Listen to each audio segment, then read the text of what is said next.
इस ढीठ नागपुरी गीत को आवाज दे रहे हैं केशव राज।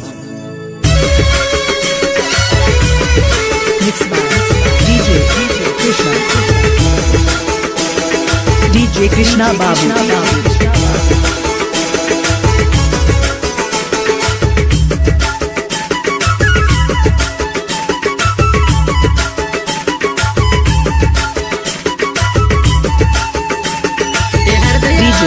संदीप एसी पारा।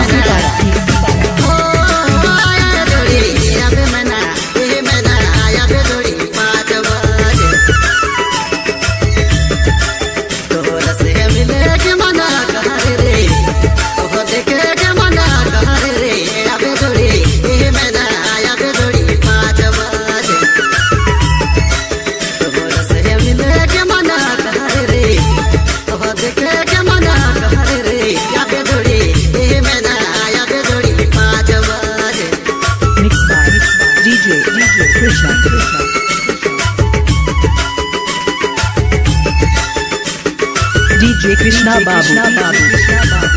डीजे संदीप एसी पारा।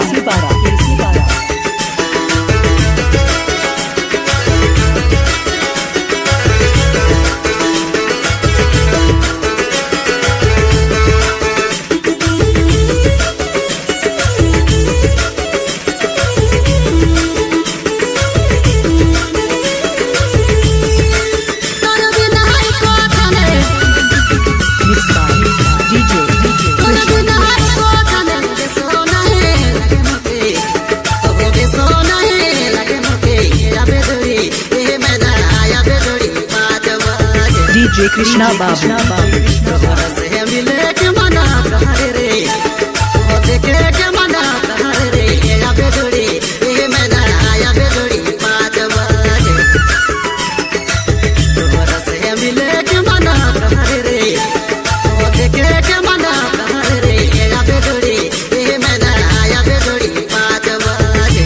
डीजे संदीप एसी पारा।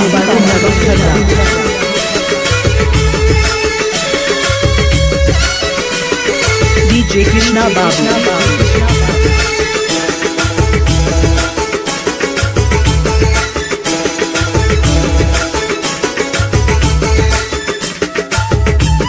डीजे संदीप एसी पारा।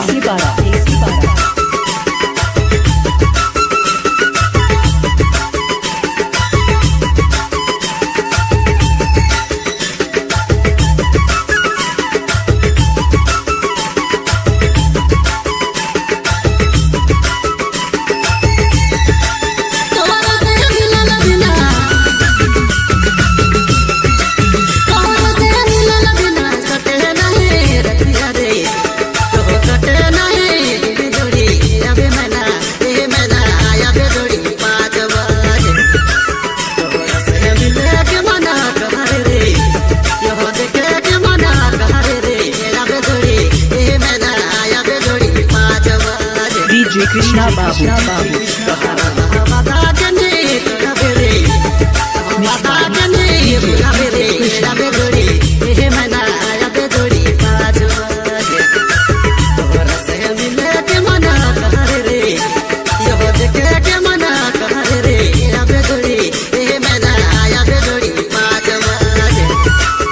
डीजे संदीप एसी पारा।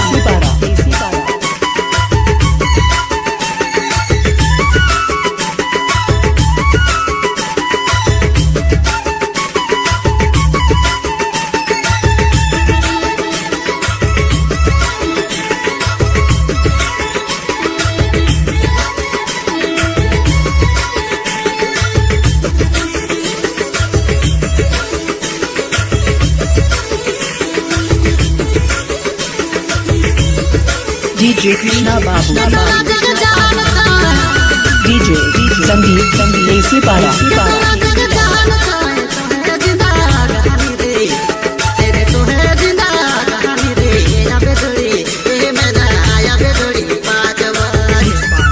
DJ Krishna.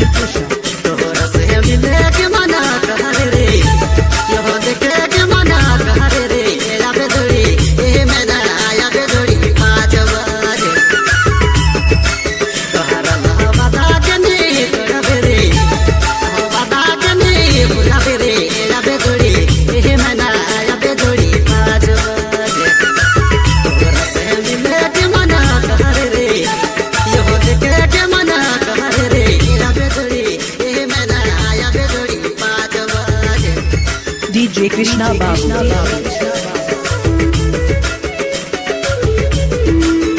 DJ Sandeep AC Para.